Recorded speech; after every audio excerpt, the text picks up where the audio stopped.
আলোচনা শুরু করার আগে কয়েকটা কথা বলা খুব প্রাসঙ্গিক। আমাদের মানুষের শরীরে যেমন হঠাৎ করে বিভিন্ন রোগ আক্রমণ হয়, তেমনি কিন্তু তার পাশাপাশি পশু পাখিদের শরীরেও কিন্তু এরকম হঠাৎ করে রোগ সংক্রমণ হানা দিতেই পারে।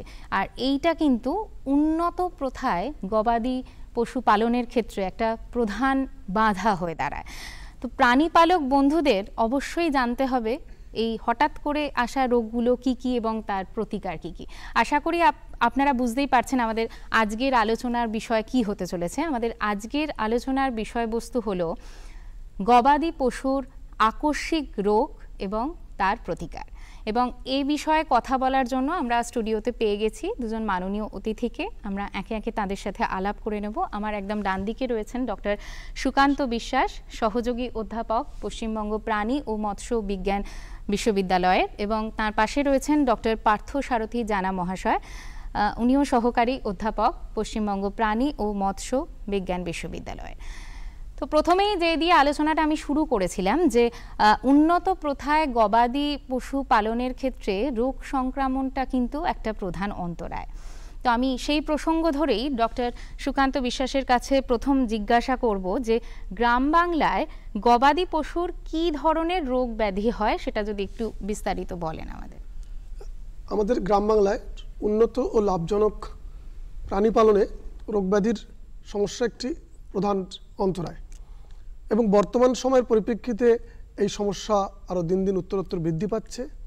তো সেই প্রেক্ষিতে আমাদের প্রাণীপালক ভাইদের তারা তাদের গবাদি পশুতে যে ধরনের রোগ ব্যাধির সমস্যা ফেস করেন সেগুলো দেখতে গেলে দেখা যাবে যে তাদের সেই রোগ ব্যাধির বিষয়ে সম্যক ধারণা নেই, এবং সেই প্রেক্ষাপটে যে রোগ ব্যাধির বিভিন্ন প্রকোপ গ্রাম বাংলার প্রাণীতে দেখা যায় সেটা দেখলে পরে দেখা যায় প্রধানত দু রকমের রোগ ব্যাধি প্রাণীদের মধ্যে লক্ষ্য করা যায়। এর মধ্যে প্রথম প্রকার হলো সংক্রামক রোগ ব্যাধি। সংক্রামক রোগ ব্যাধির মধ্যে যেমন বিভিন্ন ভাইরাস ঘটিত রোগ, ব্যাকটেরিয়া ঘটিত রোগ এবং পরজীবী সংক্রমণ হয়ে থাকে। এবং এই ধরনের ভাইরাস, ব্যাকটেরিয়া, পরজীবী ঘটিত যে সংক্রমণ সেগুলোর মধ্যে যদি আমরা ধরে থাকি যে খুরাই, গলাফলা, পচামিনা, তর্কারোগ, বিভিন্ন কৃমিজনিত সংক্রমণ, এগুলো বহুল প্রচলিত এবং বহু প্রাচীনকাল থেকে গ্রাম বাংলার প্রাণীদের মধ্যে দেখা যায়। কিন্তু এর পাশাপাশি আর একটা বিশেষ কিছু রোগব্যাধি যাকে আমরা বলে থাকি যে অসংক্রামক রোগব্যাধি, এবং তার পাশাপাশি কিছু আকস্মিক রোগব্যাধি আমাদের গ্রাম বাংলার প্রাণীপালকদের এখন মূলত মাথা ব্যথার কারণ অসংক্রামক রোগব্যাধির মধ্যে বেশ কিছু বিপাক জাতীয় রোগ, যেমন মিল্ক ফিভার, কিটোসিস, গ্রাস টিটেনি, পার্চুরেন্ট প্যারাসিস, এই ধরনের রোগব্যাধিও আমাদের উন্নত দুগ্ধজাতীয় প্রাণীদের মধ্যে দেখা যায়। কিন্তু বর্তমান সময়ের পরিপ্রেক্ষিতে বেশ কিছু আকস্মিক রোগ যেগুলো প্রাণীপালকদের জানা নেই, এবং হঠাৎ করে এই ধরনের রোগব্যাধি প্রাণীপালকদের ফেস করতে হয় তাদের গবাদি পশুতে। সেই ধরনের আকস্মিক এবং অসংক্রামক রোগব্যাধির সম্বন্ধে আমাদের প্রাণীপালকদের আজকের দিনে সচেতন থাকা খুবই প্রয়োজন। আচ্ছা, বেশ। তো শুনলাম আমরা যে রোগ দু ধরনের হতে পারে, সংক্রামকও হতে পারে, অসংক্রামকও হতে পারে, এবং দুটোই কিন্তু আকস্মিকভাবে হতে পারে। এবার এই প্রসঙ্গে আমি ডক্টর পার্থ সারথী জানা মহাশয়ের কাছে জানবো যে অনেক সময় দেখা যায় যে অসংক্রামক রোগও কিন্তু সংক্রামক রোগের চেয়ে বেশি মারাত্মক আকার ধারণ করে। তো এই ব্যাপারটা যদি একটু বিস্তারিত বলেন। সেটা একদম ঠিক কথা। সংক্রামক রোগের ক্ষেত্রে আমরা অনেক সময় তার চিকিৎসা করার সুযোগ পাই, যেটা ভাইরাস ঘটিত রোগও হোক বা ব্যাকটেরিয়া ঘটিত রোগ যাই হোক না কেন, সেক্ষেত্রে আমরা ডাক্তারবাবু বা প্রাণী চিকিৎসক যাই বলুন তাদের কিন্তু একটা সুযোগ পান চিকিৎসা করার। কিন্তু আকস্মিক যে রোগগুলো হয় সাধারণত সেগুলো সংক্রমণ ব্যাকটেরিয়া ভাইরাস দিয়ে হয় না। যেমন একটা ছোট উদাহরণ দেই, এই তীব্র গরমের দাবদাহে একটা তাত লাগা হয়, হিট স্ট্রোক যেটা বলা হয়। তো সেটা ক্ষেত্রে হঠাৎ করে পানিটা হিট স্ট্রোক দ্বারা আক্রান্ত হয়ে সে চুপচাপ শুয়ে পড়লো, সে আর দাঁড়াতে পারলো না। তখন প্রাণীপালক বন্ধুরা কিন্তু ঘাবড়ে যাবেন যে ব্যাপারটা কি হলো। ঘাবড়ানোর ব্যাপার নেই, এটা পরবর্তীকালে বলছি কি করতে হবে। এটা একটা গেল। এই সময়টাতে বজ্রপাত প্রচুর হয় চারিদিকে। বজ্রপাত হওয়ার ফলে ইলেকট্রোকিউশন, যেটা আমাদের বিদ্যুৎস্পৃষ্ট বজ্রপাতের কারণে হয়ে বেশ কিছু আমাদের প্রাণী মারা যেতে পারে। সেক্ষেত্রেও কিছু সাবধানতা অবলম্বন করা যেতে পারে। আর যেটা চাষি ভাইরা খুব স্বাভাবিকভাবে দেখেও থাকবেন, হঠাৎ করে পেট ফুলে গেছে, গরুটা ভালো ছিল কিন্তু প্রচুর খাওয়ার পর পেট ফুলে গেছে, এটা কিন্তু সংক্রমণ নয়, ইনফেকশাস কোনো ডিজিজ নয়, এটা খাওয়ার ফলে হয়েছে, সেই দিকটা তো খেয়াল রাখতে হবে। এই যে জিনিসগুলো, এগুলো কোনোটাই ব্যাকটেরিয়া ভাইরাস দিয়ে হয় না, কিন্তু হঠাৎ করে হয়ে যাওয়ার ফলে এগুলো আমাদের চাষি বন্ধুগুলো কিন্তু বিপদের সম্মুখীন হয়ে যেতে পারে। এইগুলো সেই দিক দিয়ে বিবেচনা করি এটা বলা হচ্ছে যে সংক্রমণের থেকে অসংক্রামক যে রোগগুলো তার ভয়াবহতা একটু বেশি এবং সেটা প্রাণীর প্রাণটা যে কোনো মুহূর্তে কেড়ে নিতে পারে। বেশ, আমি একটু আগে ডাক্তারবাবুর কথা থেকে যেটা প্রসঙ্গ উঠে এলো যে এখন গ্রীষ্মকালীন দাবদাহের ক্ষেত্রে সানস্ট্রোক, যেটা আমাদের মানুষের ক্ষেত্রেও দেখা যায়, প্রাণীদের ক্ষেত্রেও হয়, তো সেই প্রসঙ্গে একটা প্রশ্ন আমি ডক্টর বিশ্বাসের কাছে রাখবো যে এই গ্রীষ্মকালীন প্রচণ্ড দাবদাহের ক্ষেত্রে কি কি আকস্মিক রোগ দেখা যায় এবং তার প্রতিকারটাই বাকি? ঠিকই প্রাসঙ্গিক প্রশ্ন, কারণ আমাদের এখন এই বর্তমান গ্রীষ্মকালে তাপমাত্রা প্রচণ্ড বেড়ে যাচ্ছে। এখন আমাদের বাইরের তাপমাত্রা প্রায় 40 থেকে 42 ডিগ্রি সারা রাজ্য এবং ভারতবর্ষের বিভিন্ন প্রান্তে চলছে।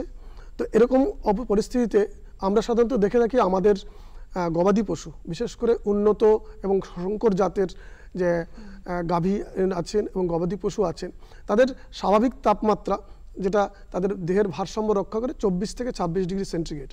আবার আমাদের দেশীয় যে অনুন্নত সম্প্রদায়ের গবাদি পশু মহিষ আছে, তারা ম্যাক্সিমাম সর্বোচ্চ 30 থেকে 32-33 ডিগ্রি পর্যন্ত তাপমাত্রা সহ্য করতে পারে। কিন্তু আমাদের চতুর্পার্শ্বে এখন দেখা যাচ্ছে তাপমাত্রা 38 থেকে 42, ইভেন তার উপরে চলে যাচ্ছে বিভিন্ন জেলায়, বিভিন্ন রাজ্যের বিভিন্ন প্রান্তে। এই অবস্থায় দেখা যায় যে আমাদের গবাদি পশুর যে ডক্টর জানা বললেন যে সানস্ট্রোক বা হিটস্ট্রোক এর প্রাদুর্ভাব মারাত্মক, এবং এক্ষেত্রে দেখা যায় যে প্রাণীর প্রাথমিক লক্ষণই হচ্ছে প্রাণী ঝিমিয়ে পড়বে, তার ক্ষুধামন্দ হবে, এবং প্রয়োজনে প্রাণীর আমরা যদি বাইরের থেকে লক্ষ্য করি তার মাজেল মানে যেটা ঠোঁটের এটা শুকিয়ে যাবে, লোম খাড়া খাড়া হয়ে যাবে, এবং প্রাণী অনেক সময় পাতলা পায়খানা, পেট ফোলা, এই ধরনের বিভিন্ন রোগের সমস্যা দেখা যেতে পারে। তো আমি সেই প্রতিকারের জায়গাটা ডক্টর জানা বলবেন অবশ্যই, কিন্তু যেটা বলবো যে প্রাণীকে আমাদের এই গ্রীষ্মের প্রচণ্ড দাবদাহ থেকে রক্ষা করতে গেলে খুব ভোরবেলায়, সকালের দিকে এবং সন্ধ্যার পরে তাকে প্রয়োজনে মাঠে চড়াতে হবে, কিন্তু বেলা 8টা থেকে 9টার পরে এবং সেখানে বিকাল 5টা পর্যন্ত তাকে কোনো ঘন বৃক্ষের ছায়ায় বা কোনো টালি, অ্যাসবেস্টাস বা খড়ের চালের, যে ঘরের উচ্চতা ম্যাক্সিমাম 9 ফুট থেকে 10 ফুট হাইট হবে, সেই ঘরে যেখানে আলো বাতাস চলাচল করে এরকম ঘরে রাখতে হবে। তাকে ভীষণভাবে জল খাওয়াতে হবে, দিনে 4 থেকে 5 বার পর্যাপ্ত পরিমাণে জল খাওয়াতে হবে। এবং যেটা হচ্ছে এই সময় জলের যে অভাব হয়, শরীরে ইলেকট্রোলাইট ইমব্যালেন্স হয়, সেক্ষেত্রে জলের সঙ্গে যে 20 লিটার জলে 100 গ্রাম নুন, একটু 300 থেকে 500 গ্রাম গুড়, যেটাকে ঝোলা গুড় বলা হয়, এবং বাড়িতেই তৈরি করে, যেটা আমাদের মানুষের ক্ষেত্রে যে ওআরএস হিসেবে আমরা খাই, এবং তার সঙ্গে একটু গমের ভুসি মিশিয়ে যদি ঘন ঘন খাওয়ানো যায়, কারণ এই সময় তাদের উচ্চ ফ্যাট বা প্রোটিনযুক্ত খাবার অ্যাভয়েড করা বাঞ্ছনীয়, এবং সেক্ষেত্রে সবুজ ঘাস দিয়ে তাদেরকে যথাসম্ভব দেহের শীতলতা বজায় রাখতে হবে, যাতে তাদের দুধ উৎপাদন না কমে এবং তারা সুস্থ স্বাভাবিক থাকতে পারে। মানে গরমে যেমন আমরাও লাইট ফুড, ডাক্তাররা সাজেস্ট করেন যে লাইট ফুড খাবেন, ওআরএস খাবেন, জল বেশি খাবেন, তো গবাদি পশু প্রাণীদের ক্ষেত্রেও সেই একই মেথড প্রযোজ্য, তাই তো? তো আমরা যেমন তাও মুখে কথা মানে বলতে পারি, আমাদের এক্সপ্রেশনে বোঝাতে পারি যে আমাদের এই হয়েছে বা ওই হয়েছে, তো প্রাণীদের ক্ষেত্রে তো সেইটা মানে হয়তো প্রাণীপালক বন্ধু বুঝছেন, তাও মানে একটা সুস্থ এবং মানে এই প্রচণ্ড গরমের যেহেতু দাবদাহ চলছে, প্রচণ্ড গরমে গবাদি পশুর সমস্যা হলে মানে সে সুস্থ আছে কিনা প্রাণীটা, সেটা কিভাবে বোঝা যাবে? মানে সুস্থ প্রাণীরই লক্ষণটা বা কি, আর অসুস্থ হলে তারই বা লক্ষণ কি, সেটা একটু ডিটেলে জানবো ডাক্তার পার্থসারথী জানার থেকে। একদম সঠিক প্রশ্ন, এটা প্রাসঙ্গিকও বটে। ডক্টর বিশ্বাস যেটা বললেন, যদি হিট স্ট্রোক হয়, হিট স্ট্রোক হলে পানির কী হবে, আর হিট স্ট্রোক না হলে পানির কী হবে। যদি হিট স্ট্রোক না হয়, পানিটা গরম সহ্য করা অবস্থা, তো হয়তো তার গরমটা লেগেছে কিন্তু সে দাঁড়িয়ে থাকবে, শোবে না, তার রেসপিরেশন মোটামুটি স্বাভাবিক থাকবে, সে জল খাবে, জল খেতে চাইবে, খাবার খেতে চাইবে, কিন্তু হিট স্ট্রোক যদি হয়ে যায় সেক্ষেত্রে প্রাণী কিন্তু আর দাঁড়িয়ে থাকতে পারবে না, সে শুয়ে পড়বে বা বসে থাকবে, তার রেসপিরেশন শ্বাস প্রশ্বাস ঘন ঘন চলবে, গায়ের টেম্পারেচার 106-107 ডিগ্রি ফারেনহাইট পর্যন্ত হয়ে যেতে পারে। কারণ দেখা গেছে হিট স্ট্রোকের টেম্পারেচার 106 থেকে 107 ডিগ্রি ফারেনহাইট পর্যন্ত হয়ে যায়।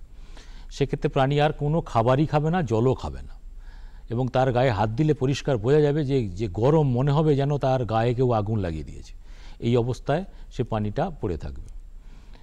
আর কোনো যদি বজ্রপাতের ঘটনা ঘটে সেক্ষেত্রে দুটো জিনিসভাবে এটা ডায়াগনোসিস করা হয়। একটা হচ্ছে বজ্রপাত যদি হয় 100% ইলেকট্রোকিউশন যদি হয়, অ্যানিমালটা মারা যাবে। আর কিছু সার্কামস্ট্যান্সিয়াল এভিডেন্সের দরকার হয়। বজ্রপাত পড়লে কেউ না কেউ জানতে পারবে এলাকায় বাজ পড়লো, সেই ঘটনা মানুষের মুখ থেকে শুনতে হবে। শুধু ডাক্তারবাবু গিয়ে কিন্তু পরিষ্কার বুঝতে পারবেন না একটা মরা অ্যানিমেলকে দেখে হ্যাঁ এর বজ্রপাত হয়েছে, বজ্রপাতে মারা গেছে। হ্যাঁ, কিছু লক্ষণ দেখা যায়, যেমন ঝলসানোর একটা লিনিয়ার মানে সোজা ঝলসানোর একটা দাগ তার বডিতে থাকে, যেখান থেকে ইলেকট্রিকিউশনটা হয়েছে, সেক্ষেত্রে সেভাবে বোঝা যেতে পারে। আর যদি আমাদের ব্লোড বা টিম্পানি যেটা বলছিলাম সেটাও যদি হয়, তো পেট তো ফুলবে, অ্যানিম্যাল খাবে না, তার পায়খানা টায়খানা বন্ধ হয়ে যেতে পারে। এইসব ক্ষেত্রে এই ধরনের কিছু কার্ডিনাল সাইন অ্যান্ড সিমটমস আছে যেটা দেখে ডাক্তারবাবুরা বা প্রাণী চিকিৎসকরা এটা বুঝতে পারেন। না, চিকিৎসক বন্ধুরা তো বুঝবেন, আমি জিজ্ঞাসা করলাম মানে নরমালি মানে যারা প্রাণী পালন করছেন তারা এই ধরনের যে আমি লক্ষণগুলো বললাম সেটা দেখেই প্রাণী পালকদের একটা প্রাথমিকভাবে একটা সাসপিশন আসবে। তারপরে কিন্তু তাদের লোকাল প্রাণী চিকিৎসকের সঙ্গে যোগাযোগ করতে হবে, আদারওয়াইজ কারণ নিজেরা এই কোনো চিকিৎসা বা ট্রিটমেন্ট করতে যাবেন না। ডক্টর, জানার প্রসঙ্গ থেকে পাওয়া গেল হিট স্ট্রোকের পাশাপাশি এটাও ঠিক যে এখন যে পরিমাণে গরম চলছে, হঠাৎ করে একটা কালবৈশাখী ঝড়, মানে বজ্রপাত এবং ঘূর্ণিঝড়, এই সবগুলো একটা হতে পারে প্রাকৃতিক দুর্যোগ হিসাবে। তো আমি ডক্টর বিশ্বাসের কাছেও এই প্রসঙ্গ নিয়ে আসব যে বজ্রপাত বা ঘূর্ণিঝড়ে কোনো গবাদি পশু আক্রান্ত হলে উনি কিছুটা বলেছেন, আপনার মতামতটাও নেব যে কি করণীয়। হ্যাঁ, আমি ডক্টর জানার কথার সূত্র ধরেই বলতে চাই যে আমাদের এই প্রচণ্ড গরমের দাবদাহে বিভিন্ন প্রকার ঘূর্ণিঝড়ের এবং বজ্রপাত এটা এখন খুব প্রায়শই কমন হয়ে গেছে, এবং দেখা যায় যে এই বজ্রপাতে অনেক সময় আমাদের গ্রাম বাংলার গবাদি পশু ব্যাপক ক্ষতি হয়। এবং যেটা এখানে বক্তব্য যে যদি সেই ধরনের কোনো বজ্রপাতের কোনো এভিডেন্স থাকে তাহলে সেই বজ্রপাতে সাধারণত প্রাণীকে বাঁচানো মুশকিল, প্রাণী তৎক্ষণাৎই মারা যায়, কারণ সেখানে যে ইলেকট্রিকিউশনের যে ঘটনা সেটাতে প্রচণ্ড হিট এবং তৈরি হয়ে প্রাণীটি মারা যাবে। কিন্তু যদি দেখা যায় যে আংশিকভাবে কোনো বজ্রপাত প্রাণীটি হয়তো কিছুটা বেঁচে আছে বা বাঁচার সম্ভাবনা আছে, সেক্ষেত্রে আমাদেরকে তাকে তৎক্ষণাৎ যে চিকিৎসা ব্যবস্থা, সাময়িক প্রাথমিক চিকিৎসা তাকে প্রদান করতে হবে। এক্ষেত্রে দেখা যায় প্রাণীটি প্রচণ্ড ব্যথা অনুভব করবে, তার নার্ভ বিকল হয়ে যাবে, সেজন্য সঙ্গে সঙ্গে তাকে ব্যথার ওষুধ, প্রয়োজনে স্টেরয়েড জাতীয় ওষুধ দেওয়া বাঞ্ছনীয়, এবং দ্রুত তাকে তার শ্বাস প্রশ্বাস যদি জড়তা দেখা যায় বা শ্বাস প্রশ্বাসে কষ্ট হয় তাহলে তো শ্বাস প্রশ্বাস যাতে স্বাভাবিক হয় তার জন্য ব্যবস্থা করা, এবং যত দ্রুত সম্ভব নিকটবর্তী স্থানীয় প্রাণী চিকিৎসকের কাছে নিয়ে যাওয়া। যদি তার শরীরে ইলেকট্রোলাইট ইমব্যালেন্স হয় তাহলে তাকে দ্রুত স্যালাইন প্রদান করা দিতে হবে। আর তবে আমাদের এক্ষেত্রে যে বজ্রপাত বা ঘূর্ণিঝড়জনিত যে আকস্মিক সমস্যা বা দুর্ঘটনাজনিত সমস্যা, এক্ষেত্রে প্রতিরোধ ব্যবস্থাই সর্বোৎকৃষ্ট। সেই জন্য এই ধরনের ঘূর্ণিঝড় বা বজ্রপাতের ঘটনা যদি কোনো পূর্বাভাস থাকে তাহলে তার পূর্বে আমাদের গবাদি পশু পাখিকে মাঠ থেকে এনে ঘরের মধ্যে রাখাই বাঞ্ছনীয়, কোনো বড় গাছের তলায় বা এই ধরনের কোনো খোলা মাঠের মধ্যে না রাখাই শ্রেয়। বেশ, আমি আর একটা প্রশ্ন জানবো। এই যে একটু আগে আপনি বললেন না ব্যথাজনিত কারণে আমরা চিকিৎসালয়ে নিয়ে যাওয়ার আগে মানে এরকম কি কোনো মানে ওষুধ তো ডাক্তারবাবু প্রেসক্রাইব করবেন তারপর দেবেন বন্ধুরা, কিন্তু এমনি কিছু ওষুধ কি মানে প্রাণীপালক বন্ধুরা রেখে দিতে পারেন? এরকম কোনো বাজার চলতি ওষুধ আছে যে ব্যথায় দেওয়া যেতে পারে, মানে তৎক্ষণাৎ হয়তো চিকিৎসককে খবর দিয়ে আসতে ওনার দেরি হচ্ছে, বা এরকম কিছু মেডিসিন কি আছে যেটা ডক্টর পার্থসারথী জানার কাছে? আমাদের ব্যথার ওষুধ অবশ্যই আছে, যেমন আমাদের প্রাণীদের ক্ষেত্রে যে মেলক্সিকাম গ্রুপের যে ওষুধ আছে তার একটা নির্দিষ্ট মাত্রা আছে যে 5 to 10 milligram per KG body ওয়েটের বাজারে বিভিন্ন ব্র্যান্ডেড ওষুধ, মানে বড় প্রাণীর ক্ষেত্রে বোলাস এবং ছোট আমাদের ছাগল, ভেড়া, শূকরের ক্ষেত্রে এদেরও যদি আক্রান্ত হয়, তবে এদের ক্ষেত্রে আক্রান্ত হওয়ার সম্ভাবনা খুবই কম থাকে। সেক্ষেত্রে আমরা সেই বোলাস বা ট্যাবলেট, যেটা ব্যথার ট্যাবলেট, সেটাকে আমরা খাওয়াতেই পারি এবং খাইয়ে প্রাথমিকভাবে অন্তত আমার প্রাণী চিকিৎসালয়ে নিয়ে যাওয়ার পূর্বে তার যে সমস্যা বা কষ্ট সেটার থেকে আমরা সুরাহা দিতে পারি। যদি কেটে যায়, হয়তো আমার ঘূর্ণিঝড়ে কোনো গাছ পড়ে ক্ষতিগ্রস্ত হলো, কোথাও কেটে গেল, তাহলে তৎক্ষণাৎ তার রক্তপাত বন্ধ করার জন্য আমরা যে অ্যান্টিকোয়াগুলেন্ট ইনজেকশন, ভিটামিন কের যে ব্র্যান্ডের ক্যাপিলিন জাতীয় ইনজেকশন আমরা দিয়ে রক্তপাত বন্ধ করার চেষ্টা করতেই পারি। প্রয়োজনে ইভেন আমরা যদি পটাশিয়াম পারম্যাঙ্গানেট আমরা তুলোতে করে নিয়ে যদি কোথাও প্রচণ্ড ব্লিডিং হয় সেখানে চাপা দিলে পরে সাময়িকভাবে রক্তপাত হয়তো আমরা কন্ট্রোলে আনতে পারি প্রাণী চিকিৎসালয়ে নিয়ে যাওয়ার আগে পর্যন্ত। বেশ, আমি সুকান্ত বিশ্বাস স্যারের কাছেই উত্তর পেয়ে গেলাম। এবার পার্থবাবুর কাছে যেটা জানতে চাইবো, গ্রীষ্মকালীন দাবদাহে উন্নত ব্রয়লার এবং লেয়ার যে মুরগি, সেই খামারে উৎপাদনটা কিন্তু ব্যাহত হয়। তো এই সমস্যার প্রতিকার কিভাবে হবে? মানে এটাও তো একটা আকস্মিক ভাবেই আসা এর মধ্যে পড়ে রোগের মধ্যে। একদম। গ্রীষ্মকালীন আমাদের যে পাখি, ব্রয়লার কিংবা লেয়ার যে পাখি আমরা আমাদের পানি বন্ধুরা চাষ করে থাকেন, সেটা অর্গানাইজড সেক্টরই হোক আর আনঅর্গানাইজড সেক্টরই হোক, গ্রীষ্মকালে সাধারণত দেখা যায় পাখি কম খায়। এই কম খাওয়ার জন্য দুটো আমাদের লস হয়। একটা হচ্ছে ডিম উৎপাদন কমে যায়, আর একটা হচ্ছে মাংসর যে উৎপাদন সেটাও কমে যায়, দুটোই কমে যায় গ্রীষ্মকালে। তো সেক্ষেত্রে আমাদের কিছু ব্যবস্থা আগে থেকে গ্রহণ করতে হবে। যে গ্রীষ্মকালীন আমি যে খামার, সে খামারে আমার যে তাপটা যে আমার খামারে ঢুকবে সেটাকে একটুখানি কন্ট্রোল করার ব্যবস্থা করতে হবে। তার জন্য সেইভাবে কিন্তু খামারের যে গঠন, যেভাবে খামারটা বাড়িটা তৈরি হবে সেটার গঠনটা সেইভাবে কিন্তু করতে হবে, উত্তর পূর্ব দিকে মুখ করে, যাতে ডাইরেক্ট হিটটা, সানের হিটটা মানে সূর্যের এটা ডাইরেক্ট না পড়ে, তাপটা না পড়ে ডাইরেক্ট। আচ্ছা, উপরে আমাদের খামারের উপরটাতে সেখানে অ্যাজবেস্টার হলে ভালো হয়, কিংবা খড় চাপিয়ে দিয়ে যাতে ঠান্ডাটা একটু হয়। আচ্ছা, সেখানে স্প্রেয়ারের ব্যবস্থা করতে হবে, মাঝে মাঝে জল স্প্রে করতে হবে। মুরগিকে কখনোই দুপুরের দিকে খেতে দেওয়া যাবে না, সেক্ষেত্রে একদম সকালে এবং রাতে খেতে দিতে হবে। জলটা পর্যাপ্ত পরিমাণ যেন থাকে। জলের সঙ্গে আমরা একটু ভিটামিন সি, একটু ভিটামিন ই, বি কমপ্লেক্স এগুলো দিতে পারি। দিলে তার গরমকালে যে হিট স্ট্রেসটা একটু কমে যাবে। আর যদি ডিপ লিটার সিস্টেমে তৈরি করা হয়, তাহলে ডিপ লিটারটা মিনিমাম 3 ইঞ্চেস যেন একটা চওড়া থাকে, এবং সেটা মাঝে মাঝে উল্টে পাল্টে সেটা শুকনো করতে হবে। না হলে কিন্তু মুরগির খামারের ভিতরে গ্যাস তৈরি হবে, তাতে ক্ষেত্রে মুরগির মৃত্যু হতে পারে। এই ধরনের সাবধানতাগুলো একটু অবলম্বন করলে আমাদের ব্রয়লারই বলুন আর লেয়ারই বলুন, উভয় ক্ষেত্রেই পাখিদের প্রোডাকশন হয়তো একটু কমবে, কিন্তু পাখি মারা যাবে কিংবা আকস্মিক কোনো দুর্ঘটনায় সমস্ত পাখি মারা গেল, এই ধরনের ঘটনা থেকে আমাদের চাষি বন্ধুরা একটু রেহাই পেতে পারেন। বেশ, আচ্ছা, এবার ডাক্তার বিশ্বাসের কাছে জানতে চাইবো যে আগুন বা জলজনিত দুর্ঘটনা এটাও তো আকস্মিকভাবেই হতে পারে, তো সেক্ষেত্রে একজন প্রাণীপালক বন্ধুর কি করণীয়? খুবই প্রাসঙ্গিক প্রশ্ন, কারণ আমাদের গ্রাম বাংলায় গবাদি পশু পাখিরা অনেক সময়, বিশেষ করে গবাদি পশু আগুনের দ্বারা আক্রান্ত হয়। বিশেষ করে যদি শীতকালে যেমন দেখা যায় যে ঘরে গরম করার জন্য যে আগুনের কুণ্ড জ্বালানো হয়, বা অনেক সময় গ্রাম বাংলা আলকাতরা ফোটানোর সময় দেখা যায় যে আমাদের গবাদি পশুরা আগুনজনিত সমস্যায় অ্যাফেক্টেড হতে পারে। তো এক্ষেত্রে যদি কোনোভাবেই আমাদের গবাদি পশুরা আগুনজনিত কারণে অ্যাফেক্টেড হয়, তাহলে প্রথমেই যেটা করতে হবে যে আমাকে দেখতে হবে যে সে আগুনে কতটা করছে, মানে আহত হয়েছে, এবং সেই আগুনজনিত যে কারণটি সেটাকে যথাসম্ভব দ্রুত সেটাকে প্রতিহত করতে হবে, এবং তার সঙ্গে সঙ্গে যে গবাদি পশুটি আক্রান্ত হচ্ছে সেই গবাদি পশুর চিকিৎসা দ্রুত শুরু করতে হবে। প্রথমেই আগে দেখতে হবে যে সে আগুন দ্বারা যে অ্যাফেক্টেড হয়েছে বা প্রভাবিত হয়েছে সেটা কতটা।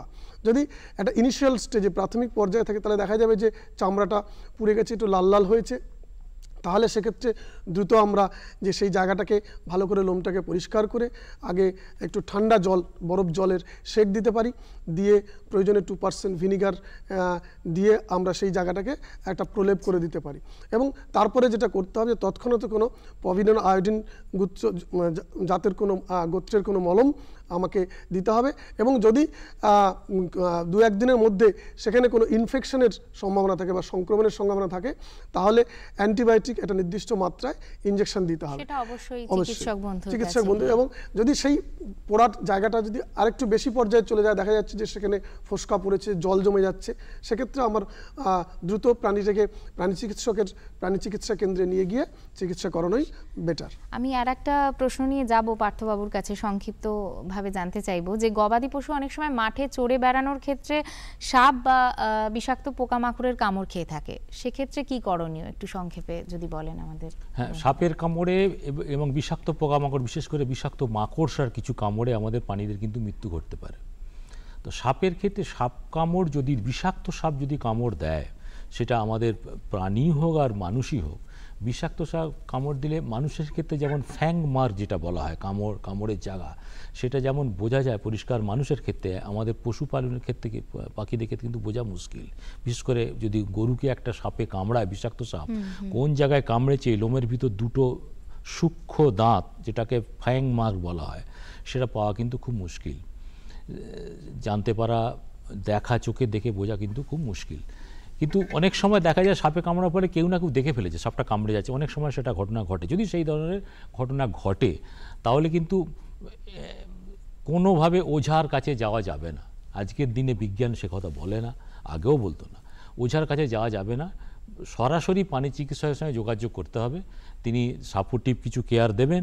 তাছাড়া যদি জোগাড় করতে পারেন অ্যান্টিভেনাম দিলে আমাদের প্রাণীটাকে বাঁচানো যেতে পারে। আমি ডক্টর বিশ্বাসের কাছে জানতে চাইবো, এছাড়া কি আর কোনো আকস্মিক রোগ হতে পারে, যেমন শিং ভাঙা বা কাঁত বা পেট ফোলা, একটু সংক্ষিপ্ত আকারে যদি বলেন। ঠিকই বলেছেন। তো এই ধরনের আকস্মিক কিছু সমস্যাও আমাদের গ্রাম বাংলায় গবাদি পশু পাখি দেখা যায়। সেজন্য যদি আপনি যেমন বললেন যে শিং ভাঙা, যে বলদ গরু মারপিট করে বা কোনোভাবে যদি তার শিংটা ভেঙে যায়, তাহলে এক্ষেত্রে দ্রুত রক্তপাতের একটা আবক সমস্যা, এবং প্রাণীটি যদি রক্তপাত বন্ধ না করা হয় মারা যেতে পারে। সেই জন্য দ্রুত তার রক্তপাত বন্ধ করতে হবে। এক্ষেত্রে যে প্রাণীপালক আছে বাড়িতে, যদি পটাশ, মানে যাকে পটাশিয়াম পারম্যাঙ্গানেট বলা হয়, সেটা তুলোয় লাগিয়ে রক্তপাত দ্রুত বন্ধ করার চেষ্টা করতে হবে। শিংয়ের গোড়ায় একটা নট বেঁধে দিয়ে এবং প্রয়োজনে ক্যাপিলিন ইঞ্জেকশন, মানে অ্যান্টিকোয়াগুলেন্ট ইঞ্জেকশন দিয়ে শিং ভাঙা আর ওই জায়গাটাকে রক্তপাত বন্ধ করে তারপরে তার ইনফেকশন বা সংক্রমণ বন্ধ করার জন্য প্রয়োজনে অ্যান্টিবায়োটিক দিতে হবে। পেট ফোলা যেটা যে কারণে হয় বিভিন্ন সময় এই গরমকালে, সে পেট ফোলা বন্ধ করার জন্য বিভিন্ন ধরনের যে অ্যান্টিব্লট, মানে গ্যাস নিবারণকারী ঔষধ, সেটা খাওয়ানো যেতে পারে। এবং তার পাশাপাশি যদি গ্যাস ট্রকার ক্যানুলা দিয়ে সেই গ্যাসটা বের করে দেওয়া, এবং যদি নাক দিয়ে রক্ত পড়ে, যেটাকে আমরা এপিস্ট্যাক্সিস বলি, সেই রক্ত পড়া বন্ধ করার জন্য বরফ জলের সেক দিয়ে নাকের মধ্যে চেপে ধরলে, মাথায় চেপে ধরলে যদি রক্ত পড়া বন্ধ না হয়, তাহলে দ্রুত কোনো ওই ধরনের অ্যান্টিকোয়াগুলেন্ট ইঞ্জেকশন দিতে হবে। এবং তার পাশাপাশি নিকটবর্তী প্রাণী চিকিৎসালয়ে গিয়ে যোগাযোগ করে সেই মতো চিকিৎসা করিয়ে কিন্তু আমাদের এই আকস্মিক সমস্যাজনিত যে গবাদি পশুর সমস্যা, সেটা অতি সহজেই দূর করা যেতে পারে।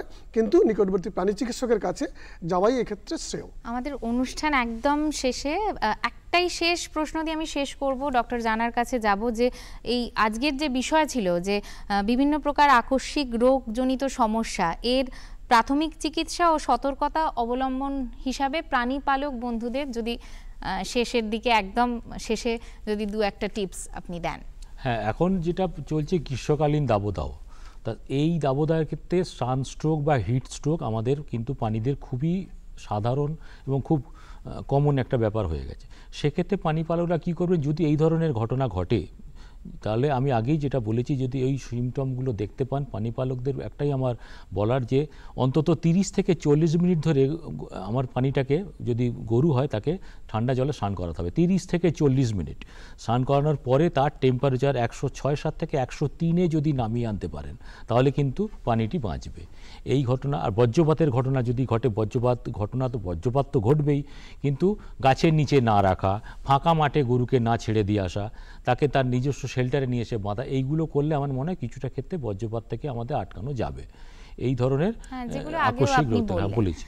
অনেক অনেক ধন্যবাদ আপনাদের। আমাদের অনুষ্ঠান আজকের মতো এখানেই শেষ করতে হচ্ছে। এরপরেও আপনাদের যদি আরও প্রশ্ন থেকে থাকে আপনারা সরাসরি চিঠি লিখতে পারেন আমাদের দপ্তরে, কৃষি দর্শন বিভাগ, দূরদর্শন কেন্দ্র, কলকাতা, 18/3, উদয়শঙ্কর সরণি, গল্ফ গ্রিন, কলকাতা 700095 এই ঠিকানায়।